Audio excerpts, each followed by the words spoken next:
हमारे बाबूजी आए हैं, हम भी परेशान हैं महाराज जी। किससे? हमारे दोनों बच्चों ने क्या ना हमको परेशान कर रखा है। क्यों? अरे हमारी पत्नी को ऊपर 2 मंजिल से फेंक दिया, मार दिया, पत्नी अभी है जिंदा? खत्म हो गई। किसने फेंका 2 मंजिल से? बहू ने और बेटे ने। अरे राम राम राम राम। देखो आज और के हम बेटा बहू है। मुझे भी मारना चाह रहे हैं, इस बच्चे को भी मारना चाह रहे हैं। आपका बेटा आपको मारना चाह रहा है? क्यों? बेटा और बहू दोनों ही। क्यों मारना चाह रहे हैं? संपत्ति के लिए। हम मर जाएंगे तो सारी संपत्ति उन दोनों की हो जाएगी। तो वैसे भी आपके जिंदा रहते भी संपत्ति उन्हीं की तो है। अरे तो ये विकलांग है ये। अच्छा, ये तीसरा बेटा है हाँ, आपका? तो ये विकलांग है। हाँ, इसको भी मारना चाह रहे हैं। अच्छा, क्योंकि संपत्ति के 3 भाग हो जाएंगे तो वो चार। 4। हाँ, 3। हाँ। तो वो चाह रहे हैं कि ये मर जाएगा तो 2 भाग रहेंगे तो हम दोनों मिलके खा लेंगे।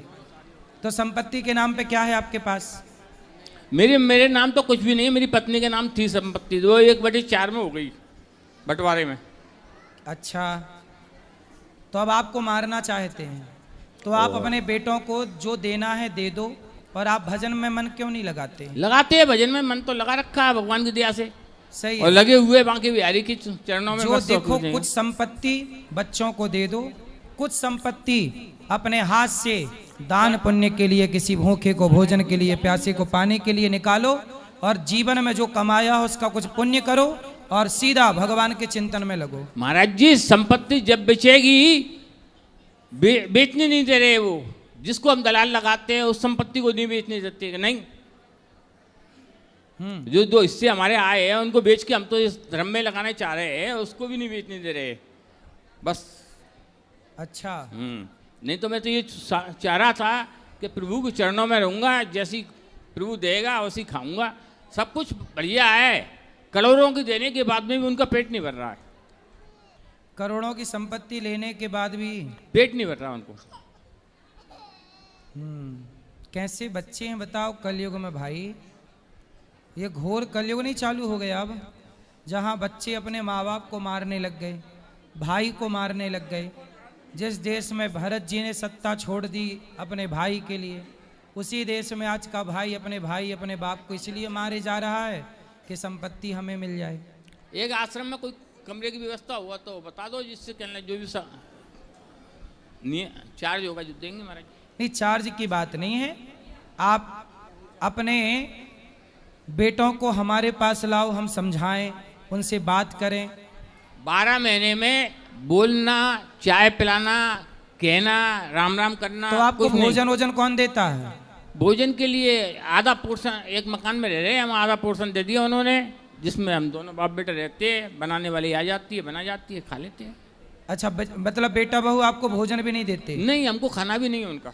जो हमारी पत्नी के नहीं हुए, जिसने पैदा की है उसके नहीं हुए, तो हमारे क्या होंगे? तो आपको ये कैसे पता चला कि छत से फेंक दिया? हो सकता है आपकी पत्नी अपने से कोई गिर गई हो। ये तो निश्चित है, कहना मतलब मैं सामने फेंका है। मैं पूजा कर रहा था, मैं कमरे में पूजा कर रहा था, जाल हटाया, जाल जो बीच में जाल है, जाल में से फेंकी ऊपर से, जाल में होकर नीचे आई। कितने साल पुरानी बात है? 1.5 साल पुरानी। 1.5 साल पहले। तो उन पर कोई आपने पुलिस केस नहीं कराया? पुलिस केस कराया, थोड़ी 8-10 दिन बाद में कोटा में ले गया था उसको। ये कोटा में थोड़ा सा होश आ गया, जो उसने साफ मना कर दिया, नहीं किसी ने। अच्छा, पत्नी ने मना कर दिया? मतलब आपकी पत्नी जब छत से गिरी तो वो जिंदा थी, तो पत्नी ने बयान दे दिया कि मुझे बच्चों ने नहीं फेंका? मुंह से नहीं बोला उन्होंने। हाँ, केवल ये कहा था, किसी ने। देखो, ये होती है माँ।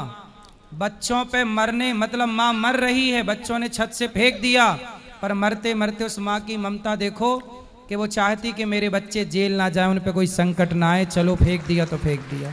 सर 6 महीने तक वो मर गई पर अपने बच्चों को फंसने नहीं दिया। देखो, ये होती है माँ। 6 महीने तक कहना कोटा पड़े रहे, ना बहू गई दोनों, ना बेटा गए दोनों देखने के लिए। बच्चे ने लेटरिन धोई, मैंने धोई।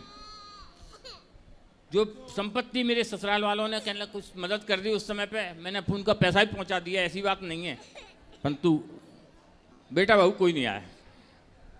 तो मैया कोमा में चली गई थी गिरने के बाद छत से? हाँ, कोमा में ही समझो। कोमा के बाद में कहना उसको शांति मिल गई, प्राइवेट करवाया था हमने। फिर उसके बाद उन्होंने कुछ कहा नहीं, कोई शब्द नहीं निकले उनके? कुछ नहीं, वो तो आपसे कोई बात नहीं की? आपसे कोई बात नहीं की? वो बात हुई क्या है? तो क्या पत्नी ने बोला आपसे कि मुझे कैसे? बच्चों ने धक्का मारा है? वो तो मेरे सामने की बात है, जाल हटा के जाल में होकर फेंकिए। 40-50 किलो का जाल लगा हुआ है इस पे जी। 3x3 का, उसके अंदर होकर फेंकी हो तुम। तो फिर पत्नी ने स्वीकार कर लिया कि चलो बच्चों को जेल ना हो, इसीलिए नाम नहीं लिया, ऐसी है? मेरी पत्नी तो बहुत दयालु थी। वो रात के 12 बजे कोई भी अतिथि पहुंच जाता था, कभी ये नहीं कहती थी कि मैं भोजन नहीं बनाऊंगा, नहीं भोजन बनाऊंगा भी। वो तो कुछ हुआ, चलिए कुछ हुआ व्यवस्था तो बता दो। भगवान सब ठीक करें। ठीक है, आप बात कर लीजिए ऊपर, चिंता ना करिए। यदि आप जरूरतमंद हैं तो जरूर आपकी सेवा ये दास अनिरुद्ध करेगा। आप खुश रहिए।